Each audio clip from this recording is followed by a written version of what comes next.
আরবদের জন্য দুর্ভোগ, কারণ এক ভয়ানক বিপদ ঘনিয়ে আসছে। কাবার রবের কসম, তাদের ওপর ছায়া নেমে এসেছে। কাবার রবের কসম, তাদের ওপর ছায়া নেমে এসেছে। নবী মোহাম্মদ আলাইহিস সালাতু ওয়াসসালাম বলেছেন, এই ছায়া তাদের ওপর পড়েছে। এগুলো আরবদের ধ্বংস সম্পর্কিত হাদিস, এবং যদি আমাদের বিশ্লেষণ সঠিক হয় তবে সেই সময় এখন আসন্ন, খুব বেশি দূরে নয়। সুতরাং আমাদের পদ্ধতি সঠিক এবং বৈধ নাকি ভুল এবং অকার্যকর তা নির্ধারণ করার জন্য আমাদের বেশি দিন অপেক্ষা করতে হবে না। শুধু অপেক্ষা করুন এবং দেখুন।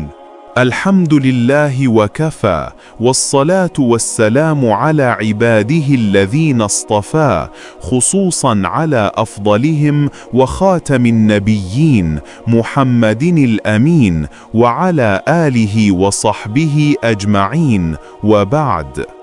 ভাই চেয়ারম্যান, আমাদের বিশিষ্ট সহ প্যানেলিস্ট ডক্টর ওমর জায়েদ, যার বক্তৃতা শোনার জন্য আমি দীর্ঘকাল ধরে অপেক্ষা করছিলাম এবং তিনি আমাকে হতাশ করেননি।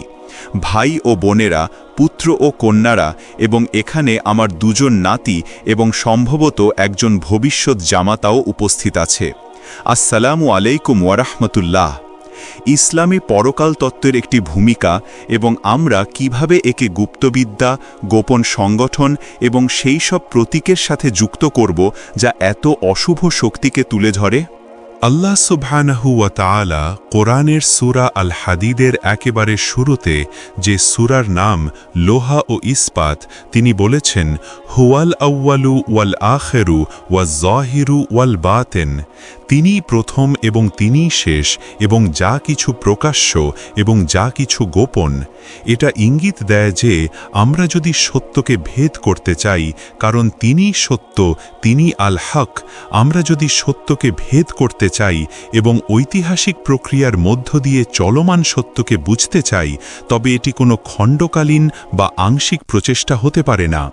আপনাকে শুরুর সাথে শেষকে যুক্ত করতে হবে এবং বাইরের জিনিসের সাথে যা গোপন তাকেও যুক্ত করতে হবে। এবং ইসলামী পরকাল তত্ত্ব ঠিক এই কাজটিই করে, শুরুর সাথে শেষকে এবং বাহ্যিকের সাথে অভ্যন্তরীণকে যুক্ত করে। এটি কোনো সহজ বিষয় নয়। ইসলামী পরকাল তত্ত্ব বা ইলম আখিরি জামান বোঝার জন্য আপনার একটি বহুশাস্ত্রীয় পাণ্ডিত্যের প্রয়োজন, কারণ শুরুকে ছাড়া শেষকে বোঝা যায় না। আমি আপনাদের সাথে যে ৩০-৩৫ মিনিট কথা বলতে চাই, তাতে আমি দেখাতে চাই এটা কিভাবে করা হয়। যারা একেবারে শুরুতে ছিলেন, প্রথম সময়ে যারা নবী সাল্লাল্লাহু আলাইহি ওয়াসাল্লামের সাহাবী ছিলেন, তাদের পক্ষে সেই জ্ঞানের সমগ্রতা বোঝা সম্ভব ছিল না যা আল্লাহ সুবহানাহু ওয়া তাআলা কোরআনে এবং নবী মুহাম্মদ আলাইহিস সালাতু ওয়াসসালামের মাধ্যমে জানিয়েছিলেন। যার অনেক হাদিসেও এমন সব বিষয়ের কথা আছে যা গোপন এবং যা শেষে আসবে। কিন্তু আমরা যারা শেষ সময়ে বাস করছি, আমাদের কোনো অজুহাত নেই। আমাদের এমন একটি কাজ করতে হবে যা তারা করতে পারেননি, এবং এটা তাদের কোনো ঘাটতির কারণে নয়, বরং প্রয়োজনীয় তথ্যের অনুপস্থিতির কারণে। সুতরাং যদি আপনার পদ্ধতি এমন হয় যে জ্ঞান কেবল কোরআন এবং হাদিস থেকে এবং পূর্ববর্তী অর্থাৎ আসলাফদের থেকে আসে, এবং আপনি এর পরে আসা ইসলামের কোনো জ্ঞান গ্রহণ করতে রাজি নন, তবে আমরা আপনাদের বলি, আমরা দুঃখিত, কিন্তু আমরা এগিয়ে যাচ্ছি। আমরা আপনাদের সাথে থাকতে পারছি না। কোনো মনোমালিন্য নেই, কোনো মনোমালিন্য নেই, বক্সিং গ্লাভসেরও প্রয়োজন নেই। আমাদের পদ্ধতি আপনাদের থেকে ভিন্ন। আমরা আপনাদের দিকে পাথর ছুঁড়ছি না, কিন্তু আমরা সতর্ক করছি যে একটি গাছকে তার ফল দ্বারা বিচার করা হয়, এবং যদি আমাদের প্রচেষ্টা আজকের বিশ্বের বাস্তবতা ব্যাখ্যা করতে পারে, তবে এটি আমাদের প্রচেষ্টাকেই বৈধতা দেবে। এখানে আল আউয়াল এবং আল আখিরের মধ্যে সংযোগের একটি চমকপ্রদ উদাহরণ, যা ইসলামী পরকাল তত্ত্বের মূল বিষয়। ধর্মের একেবারে শুরুতে এবং অবশ্যই ধর্ম শুরু হয়েছিল ইব্রাহিম আলাইহিসসালামের মাধ্যমে, মিল্লাতু ইব্রাহিম, ইব্রাহিম আলাইহিসসালামের ধর্ম। আল্লাহ সুবহানাহু ওয়া তাআলা তাকে একটি স্বপ্ন দেখালেন, এবং তারপর তিনি তার পুত্র ইসমাইল আলাইহিসসালামের কাছে এলেন। এতে কোনো সন্দেহ নেই যে তিনি ইসমাইল আলাইহিসসালাম ছিলেন। ইয়া বুনাইয়া, হে আমার পুত্র, ইন্নি আরাফিল মানামি আন্নি আজবাহক, আমি স্বপ্নে দেখেছি যে আমি তোমাকে জবেহ করছি। ফানজুর মাজা তারা, পুত্র তোমার মতামত কি, তুমি কি এই কুরবানির জন্য রাজি? ইয়া আবাতি ইফ আল মা তুমার, হে আমার পিতা এগিয়ে যান, আপনাকে যা আদেশ করা হয়েছে তাই করুন। অর্থাৎ আমরা দুজনেই বুঝতে পারছি যে এটা আল্লাহর পক্ষ থেকে। আমি এই কুরবানির জন্য রাজি। আমি আশা করি মিশর আজ শুনছে, আমি আশা করি আরবরা আজ শুনছে, আমি আশা করি যারা ইসমাইল আলাইহিসসালামের বংশ থেকে এসেছে তারা আজ শুনছে। কারণ নবী মুহাম্মদ আলাইহিসসালাম বলেছেন, ইসমাইল আলাইহিসসালামের বংশ থেকে যারা এসেছে তাদের মধ্যে শ্রেষ্ঠ হল কিনানা, এবং কিনানার মধ্য থেকে যারা এসেছে তাদের মধ্যে শ্রেষ্ঠ হল কুরাইশ, আর কুরাইশদের মধ্যে শ্রেষ্ঠ হল বনু হাসিম, এবং আমি বনু হাসিমের মধ্যে শ্রেষ্ঠ। অন্য কথায় এটা ঘোষণা করা হচ্ছে যে আরবরা ইসমাইল আলাইহিসসালামের বংশ থেকে এসেছে, এবং তাই তিনি বললেন, ইয়া আবাতি ইফআল মা তুমার, হে আমার পিতা এগিয়ে যান, এগিয়ে যান, আমি এই কুরবানি মেনে নিলাম। কিন্তু যখন ইব্রাহিম আলাইহিসসালাম, এবং আমি জানি না তার অন্তরে কি ছিল, যদি কোনোদিন ইনশাল্লাহ তার সাথে দেখা হয় আমরা তাকে জিজ্ঞেস করতে পারব। তিনি যা করেছিলেন তার পেছনে আমাদের বোঝার চেয়েও অনেক গভীর কিছু থাকতে পারে। যখন তিনি তার ছেলেকে কুরবানি করার জন্য পাথরের ওপর মাথা রাখলেন, তখন আল্লাহ সুবহানাহু ওয়া তাআলা তাকে নাম ধরে ডাকলেন। হ্যাঁ, ইয়া ইব্রাহিম, হে ইব্রাহিম, কদ সদ্দাক্তার রুইয়া, তুমি তো স্বপ্নকে সত্যে পরিণত করেছ, আমি যা চেয়েছিলাম তা মেনে নিয়েছ। আমি যা চেয়েছিলাম তার জন্য তোমার ছেলের গলা কাটার প্রয়োজন ছিল না, না, আমি তা চাইনি। আমি যা চেয়েছিলাম তা ইতোমধ্যে গৃহীত এবং পূর্ণ হয়েছে। সেটা কি হতে পারে? যদি আল আউয়াল আল আখিরের সাথে যুক্ত হয়, তাহলে এই কুরবানি ইব্রাহিম আলাইহিসসালামের পুত্র ইসমাইল আলাইহিসসালামের কুরবানির এই স্বপ্ন, যার থেকে আরবদের আগমন, এর অর্থ হতে পারে, এবং আল্লাহই ভালো জানেন যে এটি একেবারে শুরুতে একটি ঘটনার সংবাদ যা শেষে ঘটবে আরবদের কুরবানি, আর আজ আরবদের সেই আসন্ন মহা কুরবানির জন্য প্রস্তুত করা হচ্ছে। কিভাবে আমরা এখানে দাঁড়িয়ে বলতে পারি যে আরবদের কুরবানি দেওয়া হবে এক মহা কুরবানিতে, যখন সব লক্ষণ এর বিপরীত দেখাচ্ছে যে এটা তো আরব বসন্ত, শীতকাল চলে গেছে। স্বৈরাচার শেষ, নিপীড়ন ও অত্যাচার শেষ, এবং আমরা এখন আবার স্বাধীন, এবং ইসলাম ধর্ম আবার জেগে উঠছে, এবং আমরা তাদের উপর বিজয়ী হব যারা আমাদের উপর অত্যাচার করেছে এবং ইসলামের বিরুদ্ধে যুদ্ধ করেছে। ওটা হলো বাহ্যিক দিক, আর আমরা বলছি যে অভ্যন্তরীণ দিকটা ভিন্ন। সময়ই বলে দেবে, এবং আমাদের বেশি দিন অপেক্ষা করতে হবে না এটা জানার জন্য যে এই তত্ত্ব বা ধারণাটি বৈধ কিনা। আমাদের বেশি দিন অপেক্ষা করতে হবে না। আরবদের এক মহা কুরবানি আসছে, এবং ইব্রাহিম তা দেখেছিলেন, জানতেন যে এটি আসবে তার এই ছেলের বংশধরদের উপর, এবং তিনি তা মেনে নিয়েছিলেন। এবং ইসমাইল আলাইহিসসালামও জানতেন যে এটাই ঘটতে চলেছে, এবং তিনিও তা মেনে নিয়েছিলেন। তাই আগামী রবিবার যখন আমরা আমাদের পশু কুরবানি করব, এবং আমাকে বলবেন না যে আপনি একটি চেক লিখে দেবেন। এমনকি যে পৌত্তলিক আরবরা কাঠ ও পাথরের মূর্তির পূজা করত, তারাও ইব্রাহিম আলাইহিসসালামের সুন্নার প্রতি এমন চরম অসম্মান দেখানোর কাজ কখনো করত না যে একটি চেক লিখে দেবে। না, তারা নিজের হাতে পশু কুরবানি করত, এবং যখন তারা নিজের হাতে পশু কুরবানি করত এবং তাদের হাতে ও কাপড়ে রক্ত লেগে থাকত, তখন আল্লাহ তাদের সাথে কথা বলতেন এবং বলতেন, এটা আল্লাহর কাছে পৌঁছাবে না, এই পশুর রক্ত এবং মাংস আল্লাহর কাছে পৌঁছাবে না। কিন্তু আজকের রক্ত কোথায়? আমি তো চেকে কোনো রক্ত দেখি না, বরং তোমাদের অন্তরের তাকওয়া বা পরহেজগারি আল্লাহর কাছে পৌঁছাবে। আরবদের কি এক বিশাল কুরবানি আসছে? 7 মাস আগে, 6 মাস আগে যখন আমি মালে বিশ্ববিদ্যালয়ে আমার বক্তৃতা দিয়েছিলাম, বর্তমান আরব অভ্যুত্থানের একটি ইসলামী দৃষ্টিভঙ্গি, আমি সেখানে এই ধারণাটি তুলে ধরেছিলাম যে এটি এক বিশাল হত্যাযজ্ঞের প্রস্তুতি। শত্রুরা যা পরিকল্পনা করছে তা হলো বিশ্বকে এটা বলা যে ইসলাম আবার জেগে উঠছে, এবং তাই যখন টিউনিশিয়ার সাম্প্রতিক নির্বাচনে ইসলামী দল বিজয় লাভ করে এবং যখন মিশরের নির্বাচনে, যা সম্ভবত আগামী মাসে অনুষ্ঠিত হবে, প্রত্যাশিতভাবেই ইসলামী দলগুলো বিজয়ী হবে, এবং যখন এই ডোমিনো প্রভাব পুরো আরব বিশ্বে ছড়িয়ে পড়বে এবং যখন শরিয়া প্রয়োগের দাবি শেকড় গাড়বে, তখন ইসরায়েল বলতে সক্ষম হবে এবং ইসরায়েলকে সমর্থনকারী সমস্ত মিডিয়া বলতে সক্ষম হবে, ইসলাম এখন আবার জেগে উঠছে, যা কেবল ইসরায়েলের জন্যই হুমকি নয়, বরং সমগ্র বিশ্বের জন্য হুমকি, মানব জাতির জন্য হুমকি।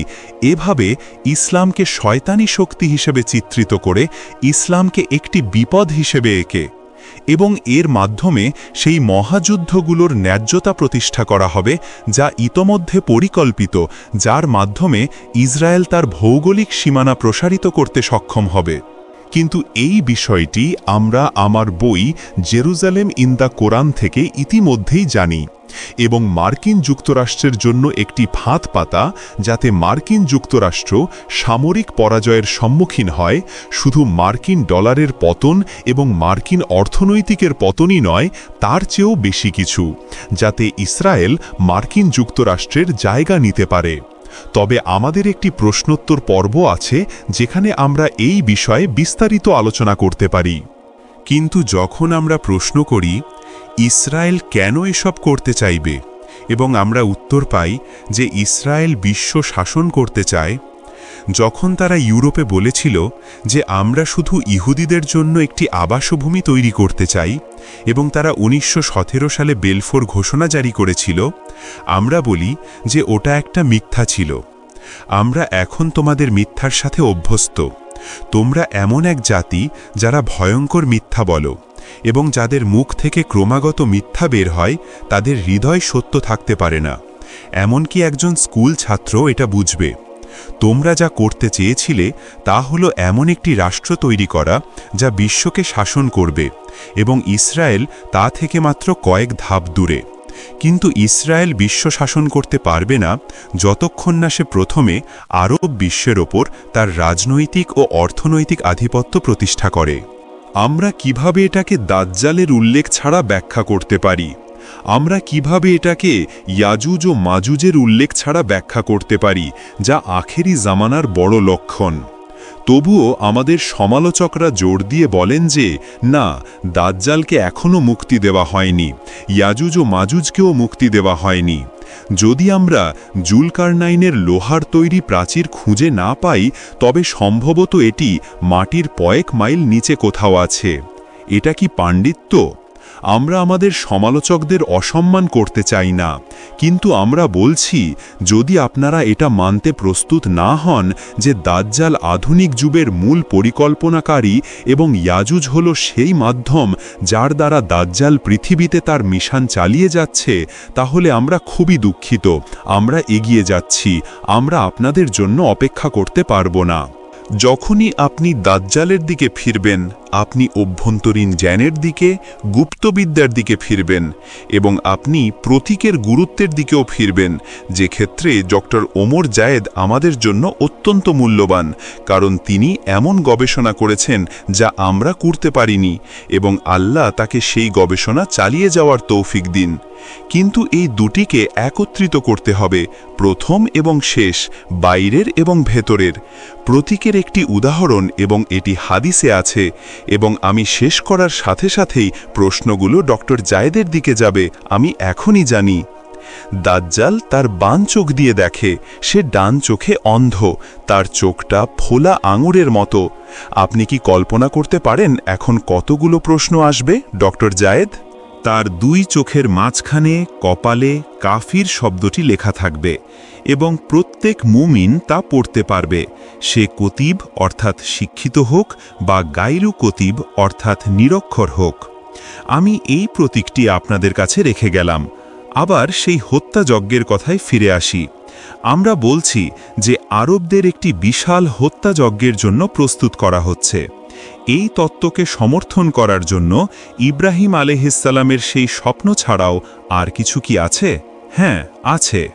নবী মোহাম্মদ আলাইহিসসালাতু ওয়াসসালাম তার স্ত্রী জয়নাব রাদিয়াল্লাহু আনহার ঘরে ঘুমিয়েছিলেন এবং তিনি ঘুম থেকে জেগে উঠলেন এবং হাদিসটি সহিহ বুখারীতে রয়েছে বিভিন্ন সাহাবীর থেকে বিভিন্ন সূত্রে একাধিক সনদে, তাই আমরা বলি এটি মুতাওয়াতির।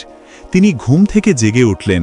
তিনি যা দেখেছিলেন তার ঘুমে ইব্রাহিম আলাইহিসসালামের মতো একটি স্বপ্ন, তা এতই ভয়ঙ্কর ছিল, এতই ভয়ঙ্কর যে তার চেহারা লাল হয়ে গিয়েছিল, রক্তিম হয়ে গিয়েছিল। আল্লাহর নবীর মুখ লাল হয়ে ঘুম থেকে জেগে ওঠার জন্য অবশ্যই সেটি খুব ভয়ঙ্কর কিছু হতে হবে। তিনি কি দেখেছিলেন? তিনি জেগে উঠে এই স্মরণীয় কথাগুলো বললেন। তিনি বললেন, ওয়াইলুন লিল আরব মিন শাররিন কদ ইকতারাবা। আরবদের জন্য ধ্বংস এক আসন্ন অমঙ্গলের কারণে। একটি সার, একটি অমঙ্গল।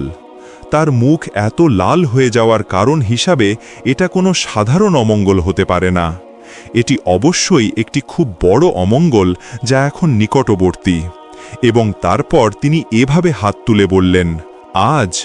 আজ মানে কি? এই দিন, নাকি এখন থেকে 1000 বছর পর? যুক্তি কোথায় পালিয়েছে? তিনি বললেন, আজ রাধেমের মধ্যে একটি ছিদ্র করা হয়েছে। তিনি সাদ শব্দটি ব্যবহার করেননি, তিনি রাধম শব্দটি ব্যবহার করেছেন। সূরা কাহাফে উভয় শব্দই আছে। যখন তারা জুলকারনাইনকে এটি নির্মাণ করতে বলেছিল, তারা সাদ শব্দটি ব্যবহার করেছিল। যখন তিনি এটি নির্মাণ করলেন, তিনি রদম শব্দটি ব্যবহার করলেন। এবং হাদিসে বলা হয়েছে ইয়াজুজ ও মাজুজের রদম। আজ একটি ছিদ্র করা হয়েছে। এটা ইঙ্গিত দিচ্ছে যে মহা অমঙ্গল আরবদের ধ্বংস করবে তা এখনও ঘটেনি। এটি শেষ সময়ের ঘটনা, কারণ এখানে ইয়াজুজ ও মাজুজের কথা উল্লেখ আছে।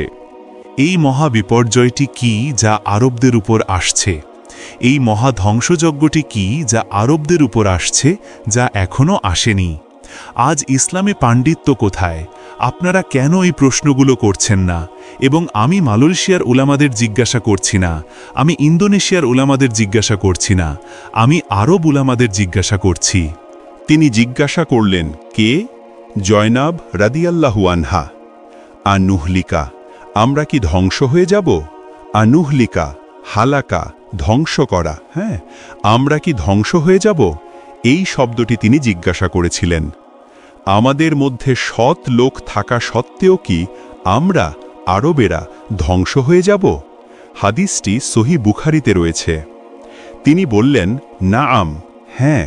এবং তারপর তিনি এমন শব্দ ব্যবহার করলেন যা আমি সম্প্রতি পর্যন্ত কখনো বুঝিনি, যতক্ষণ না আমি আজকের ইসলামী পাণ্ডিত্যের করুণ অবস্থা এবং যারা আজ মুসলিমদের নেতৃত্ব দিচ্ছে তাদের আরও করুণ অবস্থা দেখলাম। তিনি বললেন, আইজা কাথুরাল খাবাত, যখন খবিশ বা নিকৃষ্টদের বিস্তার ঘটবে তখন তা আসবে। এবং আজ নিকৃষ্টরাই কর্তৃত্ব করছে। তাদের চোখ আছে কিন্তু তারা দেখতে পায় না, তাদের কান আছে কিন্তু তারা শুনতে পায় না, তাদের হৃদয় আছে কিন্তু তারা বোঝে না। উলাইকা কাল আনামি বালহুম আদাল, বালহুম আদাল, তারা পশুর মতো, বরং তার চেয়েও নিকৃষ্ট। তারাই সেই নিকৃষ্ট। এবং যখন নিকৃষ্টদের বিস্তার ঘটবে তখন আরবদের ধ্বংস নেমে আসবে, মালয়েশিয়ানদের নয়, তুর্কিদের নয়, আরবদের। আমাদের কাছে এর চেয়েও বেশি কিছু আছে যা দিয়ে আমাদের আল জাজিরা এবং CNN এবং খবরের কাগজগুলো আবার দেখা উচিত। ডক্টর জায়েদ, আমার বাড়িতে কোনো টেলিভিশন সেট নেই এবং আমি খবরের কাগজও কিনি না। আলহামদুলিল্লাহ, আমি রাতে শান্তিতে ঘুমাই। হ্যাঁ, কোনো টেলিভিশন নেই, কোনো খবরের কাগজ নেই এবং আমি শান্তিতে ঘুমাই এবং আমার খাবার হজম হয় আলহামদুলিল্লাহ। তিনি বলেছেন, এবং হাদিসটি তিরমিজি ও ইবনে মাজাতে রয়েছে। আবদুল্লাহ ইবনে আমর বর্ণনা করেছেন যে আল্লাহর রাসূল বলেছেন, এমন একটি দুর্যোগ আসবে যা আরবদের নিশ্চিহ্ন করে দেবে এবং তাদের নিহতরা জাহান্নামে যাবে। এবং সেই সময়ে জিহ্বা তরবারির আঘাতের চেয়েও বেশি মারাত্মক হবে। আল জাজিরা একটি ক্রুজ মিসাইলের চেয়েও বেশি শক্তিশালী। CNN একটি হেলিকপ্টার গানশিপের চেয়েও বেশি শক্তিশালী।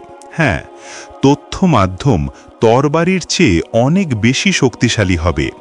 তিনি বলেছেন, এমন এক গৃহযুদ্ধ শুরু হবে যা মানুষকে সত্য মিথ্যার ব্যাপারে বধির, মুখ এবং অন্ধ করে দেবে। আমরা কিভাবে ব্যাখ্যা করতে পারি? লিবিয়ার মুজাহিদিনদের কথাই ধরুন। তারা বলে মুয়াম্মার গাদ্দাফি একজন স্বৈরশাসক ছিলেন। তারা বলে অত্যাচারীর বিরুদ্ধে রুখে দাঁড়ানোর অধিকার আমাদের আছে। অথচ এই বধির, মুখ এবং অন্ধরা জায়নবাদী ন্যাটোর সাথে জোট গঠন করল, যে জোটের সাথে তুরস্কের প্রধানমন্ত্রী এখনও স্বস্তিতে আছেন। আমি কখনো শুনিনি তুরস্কের প্রধানমন্ত্রী ন্যাটোর সাথে তুরস্কের অংশগ্রহণ নিয়ে কোনো অস্বস্তি প্রকাশ করেছেন। আমি তাকে এর জবাব দেওয়ার জন্য আমন্ত্রণ জানাচ্ছি। আপনারা কিভাবে এমন একটি জোট গঠন করতে পারেন যা আল্লাহ নিষিদ্ধ করেছেন? আপনারা কি কুরআনের ব্যাপারে সচেতন নন, যেখানে আল্লাহ নিষেধ করেছেন? বাদুহুম আউলিয়া উ বাদিন, অর্থাৎ যখন খ্রিস্টান ইহুদি জায়নবাদী জোটের আবির্ভাব ঘটবে, তখন তোমাদের জন্য তাদের সাথে বন্ধুত্ব বা মিত্রতা করা নিষিদ্ধ। হাদিসটি আবু দাউদে বর্ণিত আছে। আরবদের জন্য দুর্ভোগ, কারণ এক ভয়ানক বিপদ ঘনিয়ে আসছে। কাবার রবের কসম, তাদের ওপর ছায়া নেমে এসেছে। কাবার রবের কসম, তাদের ওপর ছায়া নেমে এসেছে। নবী মোহাম্মদ আলাইহিস সালাতু ওয়াসসালাম বলেছেন, এই ছায়া তাদের ওপর পড়েছে। এগুলো আরবদের ধ্বংস সম্পর্কিত হাদিস, এবং যদি আমাদের বিশ্লেষণ সঠিক হয় তবে সেই সময় এখন আসন্ন, খুব বেশি দূরে নয়। সুতরাং আমাদের পদ্ধতি সঠিক এবং বৈধ নাকি ভুল এবং অকার্যকর তা নির্ধারণ করার জন্য আমাদের বেশি দিন অপেক্ষা করতে হবে না। শুধু অপেক্ষা করুন এবং দেখুন। শেষ করার আগে আমাদের হাতে আরও 1 মিনিট সময় আছে। কোরআন আসলে একটি সতর্কবাণী দিয়ে শুরু হয়েছে। হ্যাঁ, সূরা বাকারার শুরুতে 20টি আয়াত রয়েছে, একেবারে শুরুতে, যা 3 ধরনের মানুষের জন্য উৎসর্গীকৃত। 20টির মধ্যে 5টি বিশ্বাসীদের জন্য, 20টির মধ্যে 2টি তাদের জন্য যারা বিশ্বাসকে প্রত্যাখ্যান করে, অর্থাৎ কাফের। 5 আর 2 মিলে 7 হল, তাহলে বাকি রইল 13টি। এটা অনেক। কারা তারা যাদের জন্য 13টি আয়াত বরাদ্দ করা হয়েছে? ওয়া মিনান নাসি মান ইয়াকুলু আমান্না বিল্লাহি ওয়া বিল ইয়াউমিল আখিরি ওয়া মা হুম বিমুমিনিন। আল্লাহ এমন একদল লোকের কথা বলছেন যারা ঘোষণা করে, আমরা আল্লাহ ও শেষ দিবসে বিশ্বাসী, কিন্তু আল্লাহ বলছেন, না, তারা বিশ্বাসী নয়।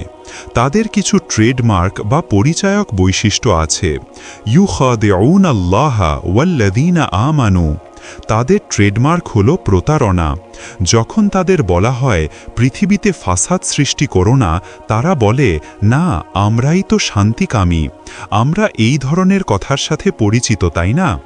যখন তাদের বলা হয় এই বিশ্বাসীদের মতো বিশ্বাস স্থাপন করো, তখন তারা আমাদের দিকে তাচ্ছিল্যের দৃষ্টিতে তাকায় এবং বলে, এরা তো সুফাহা, বোকা। আমরা সভ্য মানুষ, এই আদিবাসীদের সভ্য করার দায়িত্ব আমাদের। কিন্তু এরপর কোরআন বলছে, ওয়া ইযা লাকুল্লাযীনা আমানু ক্বালু আমান্না। যখন তারা বিশ্বাসীদের সাথে থাকে, তখন তারা বলে, আমরাও তোমাদের মতো বিশ্বাসী। ওয়া ইযা লাকুল্লাযীনা আমানু ক্বালু আমান্না ওয়া ইযা খালাউ ইলা শায়াতিনহিম। এই তো ডক্টর জায়েদ, যখন তারা তাদের শয়তানদের সাথে একান্তে থাকে, আল্লাহ এখানে আপনাকে একটি বহু বহু বহু বড় ইঙ্গিত দিচ্ছেন যে এরা এমন এক জাতি যাদের সাথে অদৃশ্য জগতের যোগাযোগ রয়েছে। এরা এমন এক জাতি যাদের সাথে জিনদের যোগাযোগ আছে, যারা শয়তান। ক্বালু ইন্না মাআকুম ইন্নামা নাহনু মুস্তাহজিউন। আর তাই কোরআন আপনাকে জ্ঞানের সেই শাখার দিকে মনোযোগ দিতে বলছে, যার সাথে আজ সকালে ডক্টর জায়েদ আমাদের পরিচয় করিয়ে দিয়েছেন। আমরা দোয়া করি আল্লাহ সুবহানাহু ওয়া তাআলা যেন তাদের ওপর রহমত বর্ষণ করেন যারা এখন ইসলামিক এসক্যাটোলজি বা ইলম আখিরিজ জামান, শেষ জামানার জ্ঞান নিয়ে গবেষণা করছেন। আর আল্লাহ যেন আমাদের হৃদয় খুলে দেন, যাতে আমরা কোরআনের ভেতরের কথা এবং নবী সাল্লাল্লাহু আলাইহি ওয়াসাল্লামের বাণীর গভীরতা বুঝতে ও অনুধাবন। শেষ দিবসের 10টি বড় নিদর্শন রয়েছে। আমি বড় শব্দটি ব্যবহার করিনি কারণ অন্যগুলোকে আমার কাছে ছোট মনে হয় না, আর এগুলো সেই ক্রমানুসারে দেওয়া হয়নি যেভাবে এগুলো ঘটবে। আমরা সেই ক্রম জানি না। 1 নম্বর দাজ্জাল, 2 নম্বর ইয়াজুজ ও মাজুজ, 3 নম্বর আমাকে সাহায্য করুন কিস, 3 নম্বর মরিয়ম পুত্র ঈসার আগমন। মির্জা গোলাম আহমদ ছিলেন একজন পাঞ্জাবি মহিলার পুত্র। 4 নম্বর দুখান, 5 নম্বর দাব্বাতুল আর্দ, 6 নম্বর সূর্য উঠবে তামানশ্রী ইউকে থেকে, মানে পশ্চিম দিক থেকে। 7, 8 এবং 9 তিনটি ভূমিধস, একটি পূর্বে, একটি পশ্চিমে এবং একটি আরবে। এবং 10 নম্বর, এটাই প্রশ্ন, ইয়েমেন থেকে একটি আগুন বেরিয়ে আসবে এবং মানুষকে তাদের সমাবেশের স্থানে অর্থাৎ হাসরের ময়দানের দিকে তাড়িয়ে নিয়ে যাবে। আপনি চাইলে সেই পুরনো পদ্ধতিতেই আটকে থাকতে পারেন এবং এমন একটি আগুনের সন্ধান করতে পারেন যা পানি দিয়ে নেভানো যায়। অথবা আপনি আগুন শব্দটিকে প্রতীকী হিসাবেও দেখতে পারেন, যা হয়তো একটি বিপ্লবী আগুনকে বোঝাচ্ছে। আর যদি এটি সমাবেশের স্থান, যা হলো আরাফাত, সেদিকে যায়, তাহলে সৌদি আরবের বিদায়, বিদায় সৌদি আরব। আমার মনে হয় না আমরা এখনো সেই পর্যায়ে আছি। এটি ঘটতে এখনো বেশ কিছু সময় বাকি। অনেকেই জিজ্ঞেস করেছেন, শেখ ইমরান, আপনি কিভাবে এখনো বেঁচে আছেন? আপনি যেভাবে ইসলাম প্রচার করেন তাতে আপনি এখনো বেঁচে আছেন কিভাবে? উত্তর হল, আমি যদি আরব হতাম তবে আমাকে অনেক আগেই শেষ করে দেওয়া হতো। যেহেতু আমি আরব নই, সেহেতু তারা এখনও আমাকে চুপ করিয়ে দেওয়ার জন্য বা শেষ করে দেওয়ার জন্য আক্রমণ করেনি। হ্যাঁ, দাজ্জালের কারণে ইসরায়েল রাষ্ট্রের প্রধান লক্ষ্য হল আরবরা।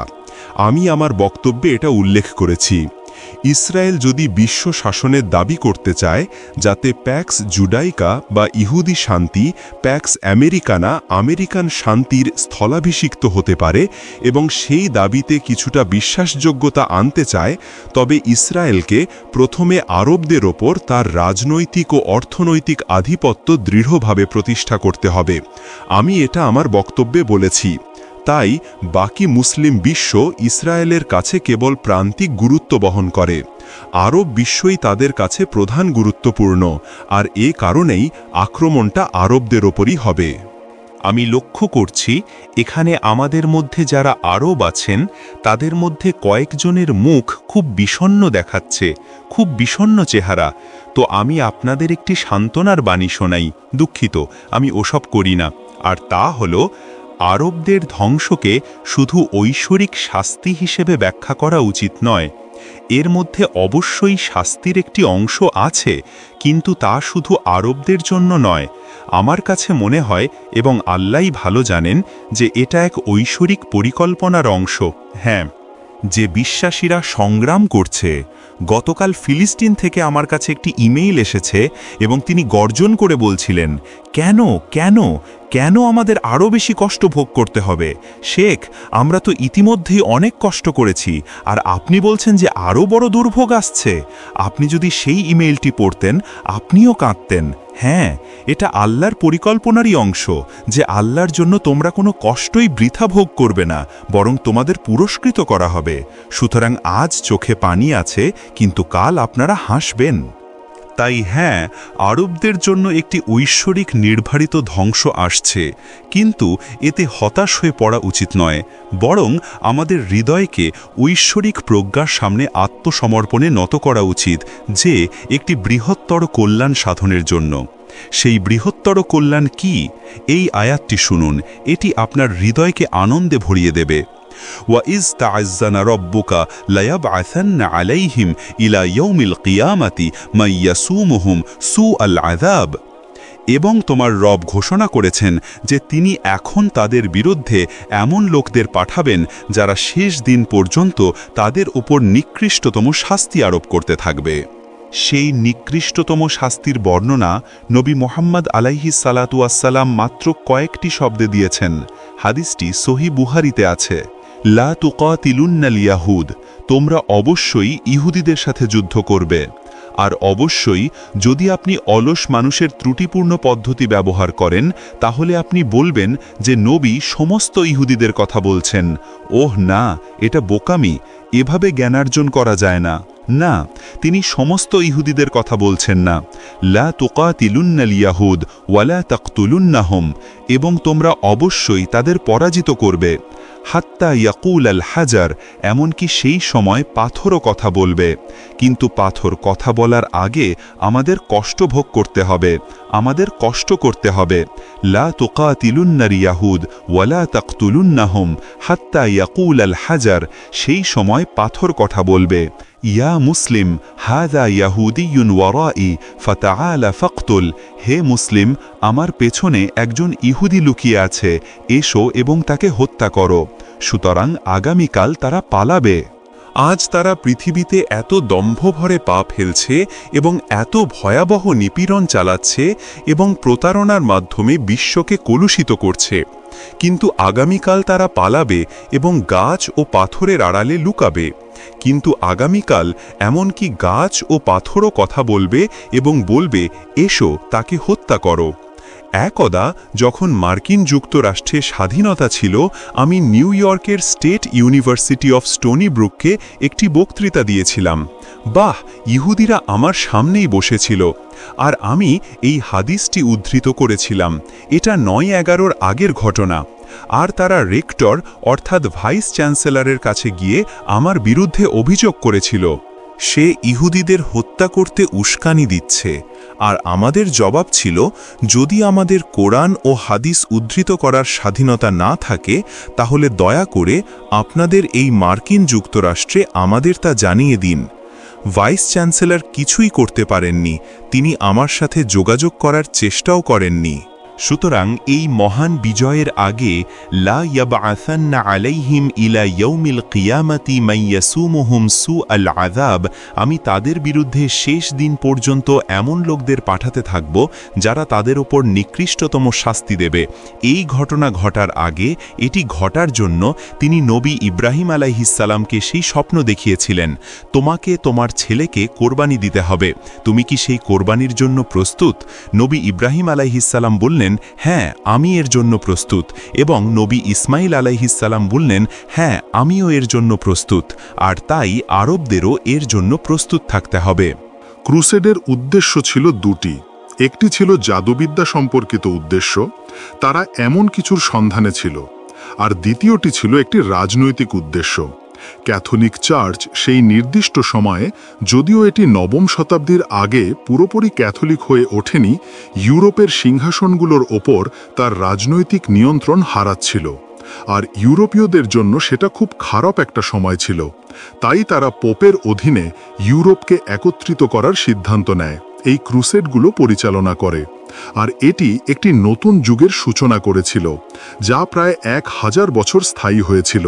পোপের শাসন প্রায় ৭০০ বছর, যতদিন না বিপ্লব অর্থাৎ রিফরমেশন, ধর্মীয় সংস্কার ঘটে।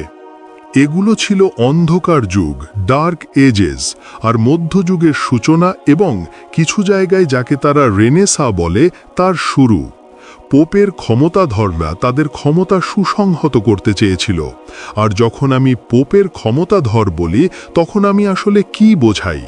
আমি আসলে নির্দিষ্ট কিছু পরিবারকে বোঝাই যারা শুধু ইতালি নয়, পুরো ইউরোপ শাসন করতে চেয়েছিল, হয় সরাসরি নয়তো পরোক্ষভাবে পোপের পদের মাধ্যমে। কারণ এভাবেই নমরুদ পুরানো ব্যাবিলনীয় যুগে শাসন করত, বুঝতে পারছেন? আর পোপ একাধারে রাজা ও পুরোহিতের মতো ছিলেন। তারা সবসময় এই ধরনের একটি অদ্ভুত মিশ্রণ তৈরি করে। কিন্তু দেখুন, এই নির্দিষ্ট সময়ে অরমুসিয়াস নামের লোকটি যে অনেক আগেই মারা গিয়েছিল, তার শিষ্যরা ছিল এবং তারা একটি গোপন বিক্ষিত দলে পরিণত হয়েছিল, যারা এমনকি ইসলামেও অনুপ্রবেশ করেছিল এবং কিছু কালো জাদুর গ্রন্থ লিখেছিল, যা অবশেষে লন্ডনে পৌঁছেছিল রানী প্রথম এলিজাবেথের হাতে এবং তার সহচর জাদুকরের হাতে, যে সেটিকে আরবি থেকে ইংরেজিতে অনুবাদ করেছিল এবং এটি নেক্রোনমিকন নামে পরিচিতি লাভ করে। এরকম বই ছিল এবং বইয়ের চেয়েও বেশি ছিল কিছু বিশেষ বস্তু যা তারা খুঁজছিল। তারা বিশেষ করে আর্ক অফ দ্য কাভেনেন্ট খুঁজছিল এবং নাইটস টেম্পলাররা এটা স্বীকার করার পর্যায়ে পৌঁছেছিল যে তারা জেরুজালেমে এটি খুঁজে পায়নি এবং তারা একটি পথ অনুসরণ করে ইথিওপিয়ার আকসুম পর্যন্ত গিয়েছিল। আর সেখানে তারা এমন কিছু খুঁজে পেয়েছিল যা হয়তো আর্ক ছিল, অথবা হয়তো তারা আর্কের ভেতরে থাকা কিছু খুঁজে পেয়েছিল, কারণ তারা সেখানে এমন কিছু অব্যাখ্যাত স্থাপনা রেখে গেছে যা আজও কেউ বুঝতে পারে না যে কিভাবে তারা পাথর খোদাই করে ক্যাথেড্রালের হুবহু প্রতিরূপ তৈরি করেছিল। মানে সেখানে পাথরের মধ্যে খোদাই করা ক্যাথেড্রাল রয়েছে যা ইউরোপে যা দেখা যায় তার মতোই চমৎকার। এটা নিশ্চয়ই শুধু মানুষের হাতের কাজ নয়। তারা কিছু একটা পেয়েছিল এবং তারা যা পেয়েছিল আমরা জানি না তারা কি পেয়েছিল, কারণ এটা একটা গোপনীয়তা, বুঝতে পারছেন? এবং তারা সেটা ধরে রেখেছে। তারা সেটা ইউরোপে ফিরিয়ে নিয়ে গিয়েছিল এবং ইথিওপিয়ার রাজা এ নিয়ে এতটাই চিন্তিত ছিলেন যে তিনি পোপকে সতর্ক করতে রোমে গিয়েছিলেন। সেই সময়ে এটা একটা দীর্ঘ যাত্রা ছিল। তিনি প্রায় ৭০ জনের একটি দল নিয়ে গিয়েছিলেন এবং তারা সময় ও কষ্ট করে রোম পর্যন্ত গিয়েছিল। আর যখন পোপ জানতে পারলেন কি ঘটছে এবং এই নির্দিষ্ট রোজিক্রুশিয়ান নাইটহুডের অধীনে থাকা কিছু লোক যারা এখন লাল ক্রস বহন করছে তাদের কাছে কিছু বিশেষ বস্তু রয়েছে, তখন তিনি এবং ফ্রান্সের রাজা টেম্পলারদের বিরুদ্ধে যুদ্ধে নামেন এবং পরে তারাই ফ্রি ম্যাসন রয়ে ওঠে। এটা একটা দীর্ঘ গল্প। তারা কিছু একটা পেয়েছিল, তারা কি পেয়েছিল আমরা জানি না, আর এটা জানা আসলে আমাদের কাজ না। যদি তা হতো আল্লাহ তা জানিয়ে দিতেন। বুঝতে পারছেন? আমি এটা নিয়ে চিন্তিত নই। আমি যা নিয়ে চিন্তিত তা হলো সেই পথের ইতিহাস যা বর্তমান দিনে এসে পৌঁছেছে। এই নাইটস টেম্পলাররা আজকের নাইটস অফ মাল্টা হয়ে উঠেছে। সালাদিন এবং অন্যজন, সুলেমান দ্য গ্রেট, ম্যাগনিফিসেন্ট, তারা যেখানেই এদের পেয়েছে তাদের নিশ্চিহ্ন করার জন্য যথাসাধ্য চেষ্টা করেছে। তারা অন্য সব খ্রিস্টানকে রেহাই দিয়েছিল শুধু এই লোকগুলো ছাড়া, কারণ তারা ছিল জাদুকর। তারা ছিল আল্লাহর অবাধ্য জাদুকরদের মতো, বুঝতে পারছেন? তিনি তাদের তরবারির নিচে ফেলেছিলেন। সুলেমান তাদের মাল্টা দ্বীপ পর্যন্ত তাড়া করেছিলেন এবং তারপর তাকে পিছু হটতে হয়েছিল, ঠিক আছে? তাদের দমন করতে পারেননি। তারা একরকমভাবে নাইটস অফ মাল্টা হয়ে ওঠে, আর তারা আজও নাইটস অফ মাল্টা। এটা একই গোষ্ঠী। তাদের অনেক শাখা আছে, অনেক ডিগ্রি আছে, অনেক ভিন্ন ভিন্ন কনস্ট্যান্টিনিয়ান অর্ডার আছে। জানেন, আরব রাজারা এই অর্ডারগুলোর সদস্য, তারা এই অর্ডারগুলোর সদস্য। আর এ কারণেই বিচার আসছে, আর এ কারণেই কিছু মানুষ ক্ষুব্ধ এবং তাদের ক্ষুব্ধ হবার অধিকার আছে, এবং তাদের এই ধরনের নেতাদের এই ধরনের নেতৃত্বের কাছে আত্মসমর্থন করা উচিত নয়। এটাই সত্য, কিন্তু এটা এমন কোনো সত্য নয় যা আপনি একাডেমিক ফোরামে খোলাখুলিভাবে বলতে পারবেন বা পত্রিকার প্রথম পৃষ্ঠায় ছাপাতে পারবেন, বুঝতে পারছেন? এটা এমনকি শেষ পৃষ্ঠাতেও জায়গা পাবে না। তারা এটা ছাপাবে না, ঠিক আছে? এখন তারা কিছু একটা পেয়েছিল এবং রাজনৈতিক উদ্দেশ্য পূরণ হয়েছিল। কারণ ক্রুসেডের পর যা হয়েছিল তা হল ইতালির ইহুদিরা এবং ল্যাটিন পরিবারগুলো যারা রোম থেকে পালিয়েছিল এবং যাদের কাছে সমস্ত সোনা ও রূপা ছিল, তারা ইউরোপের সমস্ত রাজকীয় সিংহাসনকে কেল্ট ফ্রাঙ্কদের আর্থিকভাবে দাস বানিয়ে ফেলেছিল। ইংল্যান্ডের সব খ্রিস্টান রাজারা, যাদেরকে লোক দেখানোর জন্য ক্রুশ পরে ভালো মানুষদের জন্য জেরুজালেম দখল করতে যেতে হতো, তারা সবাই ঋণে জর্জরিত ছিল। তারা সবাই ঋণী হয়ে পড়েছিল, কারণ ওই ধরনের যুদ্ধ করার সামর্থ্য কারুরই ছিল না। মানে এমন যুদ্ধ করতে হলে আপনাকে কুবলাই খান হতে হবে। আর জানেন কি, তারা কুবলাই খানের কাছ থেকেই সোনা পেয়েছিল। কারণ ক্রুসেডের পর তারা একটা কাজ করেছিল। তারা কুবলাই খানের জন্য সব সোনা জোগাড় করে ইটালিতে আনার ব্যবস্থা করে। সেখানে তারা সেটাকে রূপার সাথে বিনিময় করে, আর তারপর তারা ইউরোপের সোনা আর রূপার বাজার নিয়ন্ত্রণ করা শুরু করে, বুঝতে পারছেন? আর তারা এই লোকগুলোকে আরও ঋণের জালে জড়িয়ে ফেলে এবং প্রথম ব্যাংকিং ব্যবস্থা শুরু করে। এই সব কিছুই ক্রুসেডের সময় ঘটেছিল, আর তা আজ পর্যন্ত চলছে। তারা সেই নির্দিষ্ট সময়ে রিবা, সুদের ওপর ঋণ দেওয়া প্রতিষ্ঠা করে, এবং ফ্র্যাকশনাল ব্যাংকিং তখনই শুরু হয়ে গিয়েছিল। বুঝতে পারছেন? এখন এটা আরও আধুনিক হয়েছে, এবং আমরা সবাই কোনো না কোনোভাবে এর শিকার। আমি আপনার দ্বিতীয় প্রশ্নটা ভুলে গেছি, কিন্তু আমার মনে হয় শেখ এটার উত্তর ভালো দিতে পারবেন।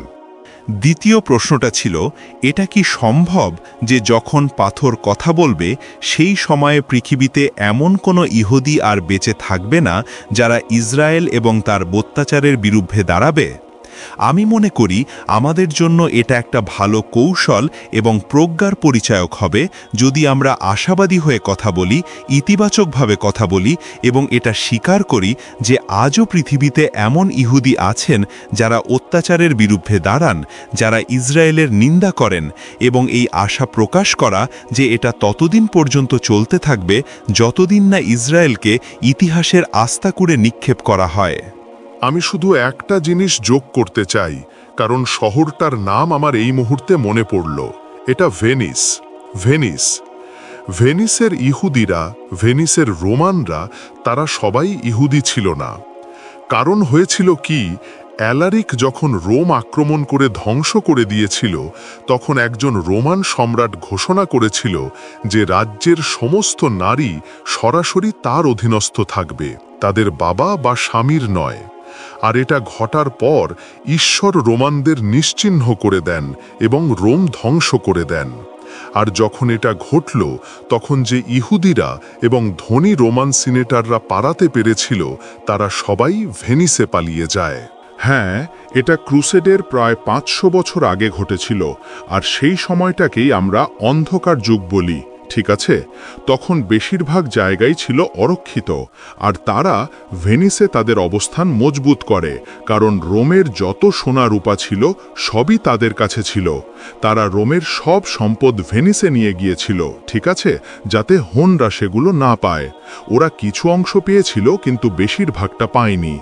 সেই লোকগুলো, আসল ম্যাজায়, আসল ল্যাটিনরা যারা নরবলি দিত এবং ইহুদিরা যারা নরবলি দিত, বিশ্বাস করুন তারা এটা করে, ঠিক আছে? তারা ভেনিসে পালিয়ে গিয়েছিল, আর তারপর ক্ষমতা ও কর্তৃত্বের জন্য বিভিন্ন ক্লাব, বিভিন্ন গোষ্ঠী, বিভিন্ন গোপন চক্রের মধ্যে সব ধরনের দ্বন্দ্ব চলতে থাকে। ভেনিস ছিল তাদের মধ্যে একটা, ফ্লোরেন্স ছিল আরেকটা, এবং অন্যান্য এলাকাও ছিল। কিন্তু এই ঘটনাটা ভেনিস থেকেই ঘটেছিল। ভেনিসিয়ানরা রাজাদের ভাড়া করেছিল কনস্ট্যান্টিনোপল ধ্বংস করার জন্য, কারণ তারা যে গোপন তথ্যগুলো ধ্বংস করতে চেয়েছিল সেগুলো কনস্ট্যান্টিনোপলে স্থানান্তরিত করেছিলেন যখন সাম্রাজ্য প্রাথমিকভাবে বিভক্ত হয়েছিল। এটা কয়েকশো বছর আগের ঘটনা। হ্যাঁ, সেই লাইব্রেরিটা ধ্বংস করা জরুরি ছিল। আর এটাও একটা গুরুত্বপূর্ণ বিষয়, আর এটাই আরেকটা কারণ কেন আলেকজান্দ্রিয়ার লাইব্রেরিও ধ্বংস করা জরুরি ছিল। ঠিক আছে, আমি এখানেই শেষ করছি। এসবের অনেক কিছুকেই আপনাদেরকে বিভিন্ন ধরনের অপপ্রচার হিসাবে দেখতে হবে। হ্যাঁ, কিছু চক্র আছে, এবং হ্যাঁ, এই চক্রগুলোর অর্থ এবং উদ্দেশ্য আছে, কিন্তু তাদের আসল অর্থ এবং সত্যিকারের উদ্দেশ্য অনেক আগেই হারিয়ে গেছে, এবং মানুষ এখন ইতিবাচকের চেয়ে নেতিবাচক বিষয়ের উপর বেশি মনোযোগ দিচ্ছে। যেমন মানুষের মধ্যে প্রতি 7 বছরে আমরা বিকাশের একটি নতুন পর্যায়ে প্রবেশ করি। জন্ম থেকে 7 বছর বয়স পর্যন্ত, 7 থেকে বয়ঃসন্ধি পর্যন্ত, এবং বয়ঃসন্ধি থেকে 21 বছর পর্যন্ত ইত্যাদি। এবং সেই বিকাশের পর্যায়ে কিছু গুরুত্বপূর্ণ ঘটনা ঘটে। একই জিনিস পৃথিবীতেও ঘটে, সৌরজগতেও ঘটে, মহাবিশ্বেও ঘটে। এর মধ্যে ছন্দ আছে, তাল আছে। কিন্তু এখানে গুরুত্বপূর্ণ যে বিষয়টি লক্ষ্য করতে হবে তা হল এই মহাবিশ্ব তত্ত্ব, জানেন, এর একটি নির্দিষ্ট মূল আছে, যার শাস্ত্রীয় ভিত্তি আপনাকে নিশ্চিত করতে হবে। আর যদি আপনার সেই শাস্ত্রীয় ভিত্তির ওপর দৃঢ় বিশ্বাস না থাকে, তাহলে এটা নিয়ে মাথা ঘামাবেন না, কারণ তাহলে আপনি আবার কোনো নির্দিষ্ট বিবরণের মধ্যে হারিয়ে যাবেন, যা অপপ্রচার ছাড়া আর কিছুই হবে না। এমন কিছু যা আপনাকে উদ্বিগ্ন করে তুলবে, বুঝতে পারছেন? তো আমি এটা কি ঘটবে মানুষ আমাকে জিজ্ঞেস করেছে। আচ্ছা জানেন, প্ল্যানেট এক্স নাকি গত মাসে আমাদের গ্রহে আঘাত করার কথা ছিল। 3 মাস আগে কেউ আমাকে এটা জিজ্ঞেস করেছিল, এটা কি ঘটবে ডক্টর, এটা কি ঘটবে? আমি লেখকের দিকে তাকালাম। আমি প্ল্যানেট এক্স সম্পর্কে বেশি কিছু জানি না। আমি এটা দেখে বললাম, আচ্ছা এখানে কিছু সম্ভাবনা আছে, কিন্তু আমি জানি না, আমি জ্যোতির্বিজ্ঞানী নই। এটা আমার ক্ষেত্র নয়। কিন্তু আমি এর উৎসের দিকে তাকালাম এবং বললাম, আচ্ছা এই ব্যক্তির কথা ধর্মসম্মত নয়, এটা হালাল নয়, আর তারা আগেও ভুল প্রমাণিত হয়েছে। এটা সেই একই লোকের মতো যে ভবিষ্যৎবাণী করেছিল যে পৃথিবী শেষ হয়ে যাবে বা র্যাপচার ঘটবে। তারা সবাই অনুমান করছে এসবই মিথ্যা ভবিষ্যৎবাণী, এগুলো শয়তানের মুখ থেকে বের হচ্ছে, ঠিক আছে? কিন্তু তারা তো মানুষ। হ্যাঁ, কিন্তু তারা শয়তানের দ্বারা প্রভাবিত হয়েছে। তাদের চিন্তা ভাবনা, মন এবং হৃদয় শয়তানি ধ্যান ধারণা দ্বারা নিয়ন্ত্রিত। তাই যা কিছু যোগ করা হয়েছে, আপনি যদি নিজেকে প্ল্যানেট এক্স নিয়ে সার্ফিং করতে দেখেন তাহলে সার্ফ করে দূরে চলে যান। জানেন, ওই সব ওয়েবসাইট সব ডাম্প করে দিন। এটা আপনাকে কোনো সাহায্য করবে না, এটা আপনাকে কিছুই বুঝতে সাহায্য করবে না। যদি ইসলামী মহাবিশ্বতত্ত্বে এর কোনো দৃঢ় ভিত্তি থাকে তাহলে আমাকে এখানে শেখের ওপর নির্ভর করতে হবে। আমি এই অপরাধীদের খুঁজে বের করতে এতটাই ব্যস্ত ছিলাম যে এটা দেখার সময় পাইনি। কিছু একটা ঘটার প্রত্যাশা আছে, ঠিক আছে? আপনি এখানে ঠিকই বলেছেন, কিন্তু এটা কি এই গ্রহ নক্ষত্রের সাথে সম্পর্কিত? আমি জানি না, আমি তা বলতে পারবো না। কিন্তু শৃঙ্খলার মধ্যে থাকার জন্য আপনাকে গ্রহ নক্ষত্রের চক্র অনুসরণ করার দরকার নেই, আপনাকে জ্যোতিষী হওয়ার দরকার নেই, আপনাকে নস্ট্রাডামাস হতে হবে না, ঠিক আছে? আপনাকে জোয়ান অফ আর্ক হতে হবে না। দয়া করে আমাদের ওই ধরনের পদ্ধতির দরকার নেই। আপনি কেবল আপনার শাস্ত্রীয় জ্ঞান এবং বর্তমানে যা ঘটছে তা স্পষ্টভাবে দেখে সময়ের লক্ষণগুলো পড়তে পারেন এবং আপনি প্যাটার্নগুলো অনুসরণ করতে পারেন। কিছু প্যাটার্ন ঘটে, রাজনৈতিক প্যাটার্ন আছে, মানবিক প্যাটার্ন আছে, ঐতিহাসিক প্যাটার্ন আছে। এবং জানেন, এমনকি ইবনে খালদুনও আমাদের জন্য এটি প্রতিষ্ঠা করেছেন এবং অন্যান্য ঐতিহাসিকরাও প্রতিষ্ঠা করেছেন যে একটি চক্র আছে, উত্থান আছে এবং পতনও আছে। এখন কিছু উত্থান পতন আগের চেয়ে একটু দ্রুত ঘটছে, কারণ সব কিছু ত্বরান্বিত হয়েছে এবং আমি মনে করি সেটারও ভবিষ্যৎবাণী করা হয়েছে। কিছু কি ঘটতে চলেছে আপনি নিশ্চিত থাকতে পারেন। এটা কি 2012 সালে ঘটবে? সম্ভবত একটি সত্যিকারের বৈশ্বিক মন্দা হবে, ঠিক আছে?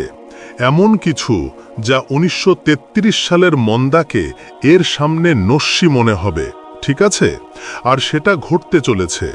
কোনো ধরনের বিপর্যয় কি ঘটবে আপনি নিশ্চিত থাকতে পারেন।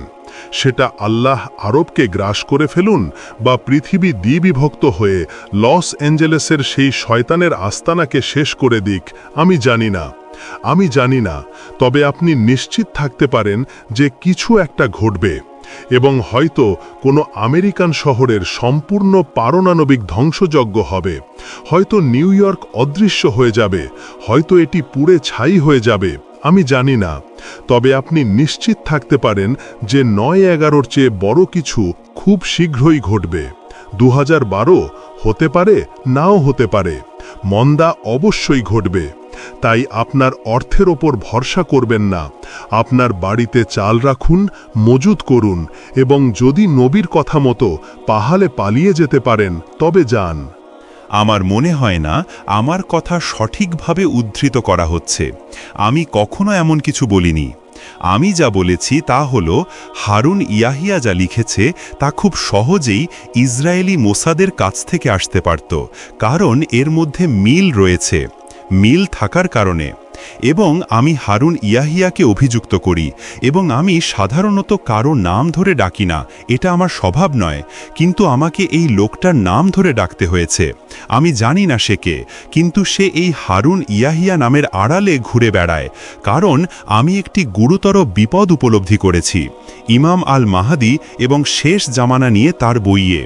আমার মনে হয় সে এই একটি বই প্রকাশ করার জন্য 100টি বই লিখেছে।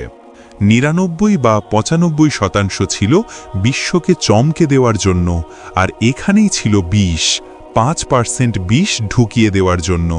হ্যাঁ, যে যখন নবী ঈসা আলাইহিসসালাম ফিরে আসবেন, যেমন মুসলমানরা বিশ্বাস করে যে তিনি ফিরে আসবেন, নবী ভবিষ্যৎবাণী করেছেন যে তিনি ফিরে আসবেন আলাইহিসসালাতু ওয়াসসালাম, তখন ইহুদিরা তার ওপর ঈমান আনবে এবং খ্রিস্টানরাও তার ওপর ঈমান আনবে।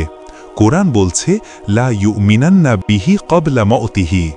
আর যেহেতু মুসলমানরা ইতিমধ্যেই তার উপর বিশ্বাস করে, তাই যখন নবী ঈসা আলাইহিসসালাম ফিরে আসবেন, হারুন ইয়াহিয়ার এই কাল্পনিক রূপকথার তত্ত্ব অনুযায়ী খ্রিস্টান, মুসলমান এবং ইহুদিরা একে অপরকে এক ভ্রাতৃত্বের বন্ধনে আলিঙ্গন করবে, এক অদ্ভুত ভ্রাতৃত্ব। আর যেহেতু শেষ জামানায় আমাদের মধ্যে খ্রিস্টান, মুসলমান এবং ইহুদিদের এই সুন্দর ভ্রাতৃত্ব থাকবে, তাহলে এখন কেন আমরা সেটা করব না? অন্য কথায়, তোমরা ইসরায়েলের সাথে বন্ধুত্ব করছো না কেন? এটা মিথ্যা, এটা কোরআনের সঠিক ব্যাখ্যা নয়। যখন নবী ঈসা আলাইহিসসালাম ফিরে আসবেন, আমি নিউ জার্সির একটি সিনাগগে 200 জন ইহুদের সামনে কথা বলেছিলাম এবং আমি কোরআনের এই আয়াতটি উদ্ধৃত করেছিলাম যে যখন তিনি ফিরে আসবেন, তোমাদেরকে তার ওপর বিশ্বাস করতেই হবে, তোমাদের কাছে আর কোনো বিকল্প থাকবে না, এবং যখন তোমরা সেই সময়ে তার ওপর বিশ্বাস আনবে, তখন তা তোমাদের কোনো উপকারে আসবে না, কারণ তিনি তোমাদের বিরুদ্ধে সাক্ষ্য দেবেন এবং তোমরা জাহান্নামের আগুনে প্রবেশ করবে। আমি জানি না আমি কোথা থেকে এই সাহস পেয়েছিলাম, আমার মধ্যে সেই সাহস এখনও আছে কিনা জানি না, কিন্তু বক্তৃতা শেষ হবার পর তারা আমাকে ঘিরে ধরেছিল। আমি ইহুদিদের এক সমুদ্রে পরিবেষ্টিত ছিলাম। অবশ্যই এরপর তারা আমাকে আর কখনো আমন্ত্রণ জানায়নি, কিন্তু তারা জানতে চেয়েছিল কেন আমাদেরকে এমন কিছুতে বিশ্বাস করতে বাধ্য করা হবে যা আমরা বিশ্বাস করি না, যা আমরা প্রত্যাখ্যান করি। এবং আমার উত্তর ছিল যে সেই সময়ে তোমাদের চোখের ওপর থেকে পর্দা সরিয়ে দেয়া হবে, এবং ঠিক সেভাবেই যখন সে ডুবে যাচ্ছিল, আপনারা জানেন আমি কার কথা বলছি? যখন সে ডুবে যাচ্ছিল, সে বুঝতে পেরেছিল আমি ঈশ্বর নই, আমি ঈশ্বর নই। এবং তারপর সে বলে, আমি এখন তোমার খোদার ওপর বিশ্বাস করি, বনি ইসরাইল। একইভাবে সেই সময়ে তোমরাও বুঝতে পারবে যে তোমরা যা আঁকড়ে ধরেছিলে তা ছিল মিথ্যা, এবং তোমরা যা প্রত্যাখ্যান করেছ এবং যার বিরুদ্ধে যুদ্ধ করেছ এবং অত্যাচার করেছ সেটাই সত্য। সুতরাং তখন তোমাদের নিজের বমি নিজেকেই গিলে মরতে হবে, এবং যা তোমরা প্রত্যাখ্যান করেছিলে তা গ্রহণ করতে হবে, এবং তোমাদেরকে এর মূল্য দিতে হবে। وَإِن مِّنْ أَهْلِ الْكِتَابِ إِلَّا لَيُؤْمِنَنَّ بِهِ قَبْلَ مَوْتِهِ وَيَوْمَ الْقِيَامَةِ يَكُونُ عَلَيْهِمْ شَهِيدًا। এবং বিচারের দিনে তিনি তোমাদের বিরুদ্ধে সাক্ষ্য দেবেন এবং তোমরা জাহান্নামের আগুনে প্রবেশ করবে। নবী ঈসা আলাইহিসসালামের প্রত্যাবর্তনের আসল ঘটনাটি কোনো চমৎকার ভ্রাতৃত্বের নয়, বরং এটি তাদের ওপর ঐশ্বরিক শাস্তি নেমে আসার ঘটনা, যারা সত্যকে প্রত্যাখ্যান করেছে এবং অত্যাচারীর পক্ষে দাঁড়িয়েছে। সব ইহুদি এবং সব খ্রিস্টান এমন নয়, না। আর তাই হারুন ইয়াহিয়ার একটি চমৎকার ভ্রাতৃত্বের কথা বলার পরিবর্তে যা মোসাদ চায় তার উচিত হাদিস উদ্ধৃত করা। সেই সময় পাথর এবং গাছ কথা বলবে। আপনি হারুন ইয়াহিয়াকে কখনোই সেই হাদিস উদ্ধৃত করতে শুনবেন না, না, এবং বলবে, হে মুসলিম, আমার পেছনে একজন ইহুদি লুকিয়ে আছে, আসো এবং তাকে হত্যা করো। হ্যাঁ, হারুন ইয়াহিয়ার কাজ সম্পর্কে আমি সম্পূর্ণ নিজের থেকেই একটি নেতিবাচক সিদ্ধান্তে পৌঁছেছি। আমি এই মুহূর্তে লাগে শেখের সাথে এই ব্যক্তি বা এ নিয়ে কখনো আলোচনা করিনি। আমার গবেষণা এবং আমি যে বইগুলো পর্যালোচনা করেছি তা থেকে আমি যা জানি এবং ইয়াহিয়া কর্পোরেশনের তৈরি করা চাঞ্চল্যকর বিষয়গুলোর সাথে তুলনা করলে কেউ একা 100টি বই লিখতে পারে না। এটা অসম্ভব। সুতরাং তার পেছনে একটা দল কাজ করছে। ঠিক আছে, আপনাকে ঘটনাগুলোকে একটি ইবনে খালদুনের দৃষ্টিকোণ থেকে দেখতে হবে। কি সম্ভব? আর একটি বড় ব্যাংক অ্যাকাউন্ট। হ্যাঁ, আর একটি বড় ব্যাংক অ্যাকাউন্ট। জানেন এই লোকটা কোথা থেকে এসেছে? ঠিক আছে, এখন আমি আপনাকে নিশ্চিতভাবে বলছি, আলবার্টার ইসলামিক চেয়ারের বর্তমান চেয়ারম্যান অধ্যাপক ইবনে আল রাওয়ান্দি তিনি কয়েকদিন আগে এখানে ছিলেন। আপনাদের মধ্যে কেউ কেউ হয়তো তাকে চেনেন। তিনি ২০ বছর ধরে মুসলিম জার্নালের সম্পাদক ছিলেন, একজন অত্যন্ত সম্মানিত পণ্ডিত, বিশেষ করে পশ্চিমা ধারণায়, এবং তিনি টাকার সন্ধানে ছিলেন। তিনি তার ছাত্রদের জন্য, বৃত্তির জন্য, শিক্ষার প্রসারের জন্য টাকা খুঁজছিলেন, এবং তিনি হারুন ইয়াহিয়ার বাড়িতে গিয়েছিলেন। এবং যখন তাকে সেই প্রাসাদে নিয়ে যাওয়া হলো, তখন তার সাথে বেশ কিছু আকর্ষণীয়, অল্প বয়সী, অল্প পোশাকে সজ্জিত মহিলার দেখা হয়। এটি একটি ইসলামিক পরিবেশ নয়, ঠিক আছে? এবং ইবনে আল রাওয়ান্দি তিনি আমাকে মুখোমুখি এই কথা বলেছিলেন যখন আমরা এই লোকটি নিয়ে আলোচনা করছিলাম, কারণ আমি ইয়াহিয়া নিয়ে আলোচনা করি না। আমি সিস্টার সাবার বইয়ের দোকানে গিয়েছিলাম এবং তার বইগুলো দেখেছিলাম, এবং তার সাথে আমার সবে পরিচয় হয়েছে। তাই আমি কিছু বলিনি, এটা আমার জায়গা নয়, কিন্তু আমি সুযোগের জন্য অপেক্ষা করি। সুতরাং সেই সুযোগটি এই মুহূর্তে এসেছে। যদি আপনাদের কাছে এই ইয়াহিয়া নামের লোকটির কোনো বইপত্র থাকে, তবে তা ফেলে দিন, কারণ এটাই কৌশল, ঠিক যেমন শেখ বলেছেন, এবং আমি আমার নিজের গবেষণায় এটি পেয়েছি। এই শয়তানরা আপনাকে ৯৯% সত্যি কথা বলবে, আর তার মধ্যে ১% মিথ্যা ঢুকিয়ে দেবে, ঠিক আছে? এবং সেই মিথ্যাই আপনাকে জাহান্নামে নিয়ে যাবে, নিশ্চিত। হ্যাঁ, তারা এতটাই কাছাকাছি। ইথিওপিয়ার রাজা কি বলেছিলেন? আমাদের মধ্যে একটি খুব পাতলা রেখা আছে, একটি খুব পাতলা রেখা, এবং তিনি এই পাতলা রেখা দ্বারা আটকে ছিলেন। ১%। যিশু ঈশ্বর জানেন? ঠিক আছে, আমি সেদিকে যাচ্ছি। আমি আমাদের পৃষ্ঠপোষকদের এবং শেখকে ধন্যবাদ জানাতে চাই আমার সাথে এই মুহূর্তগুটি ভাগ করে নেওয়ার জন্য। ব্যক্তিগতভাবে এটি আমার নিজের হিজরতের একটি ধারাবাহিকতা। প্রায় ৫ বছরের কিছু বেশি সময় আগে যখন আমি মুসলমান হয়েছিলাম, তখন আমি ৫৫-৫৬ বছর বয়সে আমার সব কিছু হারিয়েছিলাম। আমাকে এমন একটি জায়গা ছেড়ে আসতে হয়েছিল যা আমি আমার বাড়ি বলে মনে করতাম, যা আমি আমার জীবনের সঞ্চয় দিয়ে তৈরি করেছিলাম, এবং একটি স্যুটকেস এবং আমার জ্ঞান নিয়ে কুয়ালালামপুরে আসতে হয়েছিল। আমার কাছে কেবল এটুকুই ছিল, এবং আমার ইসলাম। এবং আমি এখানে যা পেয়েছি তা সেই ইসলাম নয় যা আমি পড়েছিলাম। ওহ, আমি পুরো একটা বিষয় বলে ফেললাম। তো এটা আমার হিজরতের একটি অংশ। আমি তখন আমার লেখা শুরু করি। আমি আসলে বেশ কয়েক বছর ধরে এই বিষয়গুলো নিয়ে পড়াশোনা করছিলাম, কিন্তু লিখিনি। তাই আমি লেখা শুরু করি, এবং একজন অপরিচিত সত্তা থেকে, একজন শ্বেতাঙ্গ বিদেশী যে আসলে আপনাদের শত্রু জানেন, এবং মানুষ আমাকে জিজ্ঞেস করত শত্রুকে, আমি বলতাম শ্বেতাঙ্গ মানুষ। শ্বেতাঙ্গদের থেকে সাবধান। হ্যাঁ, আমি আপনাদের এখনই বলছি, সাবধান। আমি জানি আমি একজন শ্বেতাঙ্গ, ঠিক আছে? এই ইহুদি খ্রিস্টান জোট তাদের অন্তরকে ঢেকে দিয়েছে, জানেন? এ কারণেই ভালো খ্রিস্টান ছেলেমেয়েরা সারা বিশ্বে নিরীহ নারী ও শিশুদের ওপর বোমা ফেলছে, এবং তারা এটা অনেক দিন ধরে করছে। তারা শ্বেতাঙ্গ, তারা আপনাকে সাহায্য করতে এখানে আসেনি, ঠিক আছে? আর যদি তারা বলে যে তারা আপনাকে সাহায্য করতে এসেছে, তাদের যাচাই করুন, যেমন আমাকে যাচাই করা হয়েছে, ঠিক আছে? জানেন, তাদের পরীক্ষা করুন, তাদেরকে কঠিন পরীক্ষার মধ্যে দিয়ে যাচাই করুন, তাদের সহজে পার পেতে দেবেন না। ওহ, জানেন, আমি মনে করি সুতরাং এটি আমার জন্য একটি বড় সুযোগ ছিল, এবং আমি একটি ফলো আপ সেমিনার সম্পর্কে একটি কথা বলতে চাই। আমি মনে করি এটি একটি চমৎকার ঘটনা হবে যদি এই ধরনের কিছু নিয়মিতভাবে শুরু করা যায়, কারণ আপনাদের মতো লোকেরা একটি হিমশৈলের চূড়া মাত্র, ঠিক আছে? আপনাদের মতো মানুষের জানা দরকার, এবং আপনাদের এই ভারসাম্যমূলক কাজটি দেখা দরকার। আমার মতো একজনের মধ্যে যে সম্পূর্ণ ধর্মনিরপেক্ষ পরিবেশে বড় হয়েছে, এবং শেখের মতো যিনি সম্পূর্ণ ভিন্ন পরিবেশে বড় হয়েছেন এবং যার কাছে ঐতিহ্যবাহী ইসলামী জ্ঞান রয়েছে। এবং আপনারা দেখতে পাবেন যে আমি যে জ্ঞান নিয়ে এসেছি তা কোনো না কোনোভাবে প্রমাণিত, জানেন, তার দ্বারা নয়, কিন্তু তার মাধ্যমে। এবং এটি কোরআন দ্বারা। আমি এটি ইহুদি খ্রিস্টান ঐতিহ্য দ্বারা নিশ্চিত করতে পারি। আমি জানি সেখানে কি আছে। এ কারণেই যখন আমি কোরআন পড়ি, তখন এটি আমার উপর অন্য কারো চেয়ে বেশি প্রভাব ফেলেছিল, কারণ আমি জানতাম এর আগে কি এসেছিল, ঠিক আছে? তাই যখন আমি সেই বইটি পড়ি, আমি নিজেকে বইটির মাঝপথে কাঁদতে দেখি।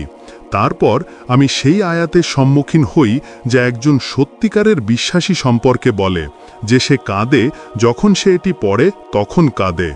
আর আমি সবে কাঁদতে শুরু করেছিলাম। আপনারা কল্পনা করতে পারেন যে আমার মতো কারোর ওপর এর কী ধরনের প্রভাব ফেলে, যে কিনা আমি আমার কিছু কাজে জেনেসিস প্রায় নতুন করে লিখেছি। সুতরাং এটি একটি, আমি চাই যদি আমরা এটি চালিয়ে যেতে পারি এবং ঈশ্বরের অনুমতিতে এবং শেখের উপস্থিতি এবং আমার নিজের উপস্থিতিতে আমি এটি চালিয়ে যেতে চাই, তবে শুধুমাত্র আমন্ত্রণমূলক ভিত্তিতে। আমি এটি জনসাধারণের জন্য উন্মুক্ত করতে চাই না, কারণ একবার আপনি এটি জনসাধারণের জন্য উন্মুক্ত করলে আপনি নিজেকে সব ধরনের হয়রানির শিকার হবেন, যা অপ্রয়োজনীয়। এটা কিছুটা মাও সে তুংয়ের মতো, ঠিক আছে?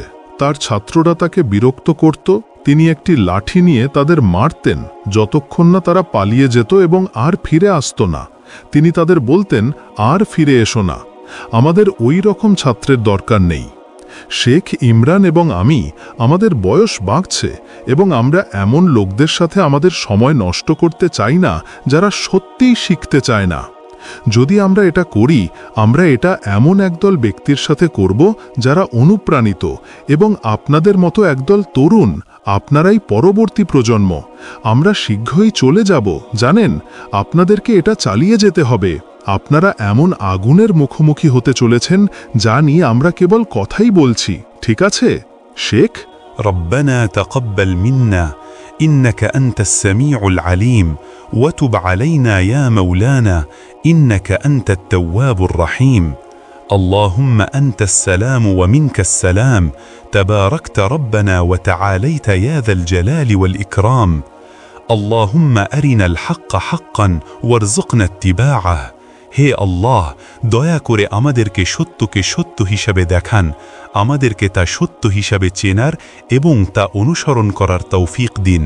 ওয়া আরিনাল বাতিলা বাতিলান ওয়ারজুকনা ইজতিনাবাহ, এবং দয়া করে আমাদের চোখের ওপর থেকে পর্দা সরিয়ে দিন এবং আমাদেরকে মিথ্যাকে মিথ্যা হিসাবে দেখান, যাতে আমরা তা চিনতে পারি এবং প্রত্যাখ্যান করতে পারি। আল্লাহুম্মা আরিনাল আশিয়া কামা হিয়া, হে আল্লাহ, দয়া করে আমাদের জিনিসগুলোকে তেমনভাবেই দেখান যেমনটা তারা আসলে, আমরা যেন তাদের বাহ্যিক রূপে প্রতারিত না হই। আল্লাহুম্মা সাল্লি আলা সাইয়্যিদিনা মুহাম্মদ ওয়া আলা আলি সাইয়্যিদিনা মুহাম্মদ ওয়া বারিক ওয়া সাল্লিম। সুবহানা রাব্বিকা রাব্বিল ইজ্জাতি আম্মা ইয়াসিফুন ওয়া সালামুন আলাল মুরসালিন ওয়াল হামদুলিল্লাহি রাব্বিল আলামিন। আমিন।